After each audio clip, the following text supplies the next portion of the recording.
Calo negli ultimi tempi dei flussi migratori dai paesi magrebini verso le nostre coste per le ridotte garanzie di vivibilità ed occupazionali che oggi l'Italia in crisi offre. Ma quali i diritti del governo italiano verso gli immigrati? E quali i diritti previsti dalle nostre leggi? E quanti sono tutelati nei rapporti lavorativi? Sono alcuni dei temi affrontati stamane nel corso della prima giornata del convegno internazionale Diritto dell'immigrazione e diritti dei migranti, promosso dalla provincia regionale di Agrigento e dal polo universitario e svolto presso l'aula crescente del CUPA. Diritto dell'immigrazione e diritto dei migranti, un tema che investe direttamente la nostra realtà. Sì, ma infatti noi come prima uscita grossa abbiamo scelto questo tema proprio perché l'università come missione si è posta quella di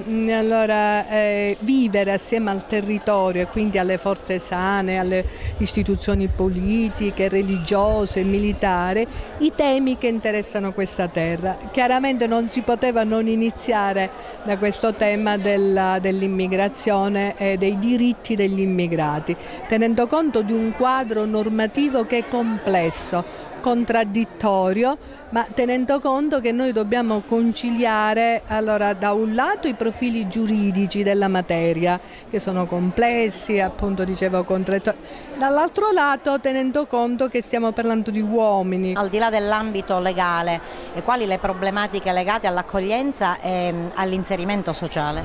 L'immigrato che sbarca soprattutto da clandestino ha enormi problemi non solo sul piano giuridico ma anche sul piano sociale dell'accoglienza e una volta che si è inserito o perché non clandestino o perché attraverso una serie di procedure sia riuscito a ottenere a restare in Italia, sicuramente il problema dell'integrazione non è il problema più semplice, anzi è un problema estremamente complicato e non facilmente risolto, cioè non risolto ancora, anche se difficilmente si può dire risolvibile. Ciò non toglie che ci vuole una chiarezza politica, una volontà politica di attrezzarsi riguardo a questo tipo di problema. Le leggi sull'immigrazione in Italia prevedono un periodo quasi obbligato di clandestinità per le persone che quando arrivano in questo paese sono sempre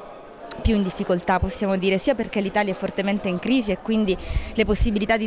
inserimento lavorativo che i migranti trovano sono sempre di più soltanto in settori come l'edilizia, l'agricoltura o il mercato privato della cura, il lavoro domestico e familiare,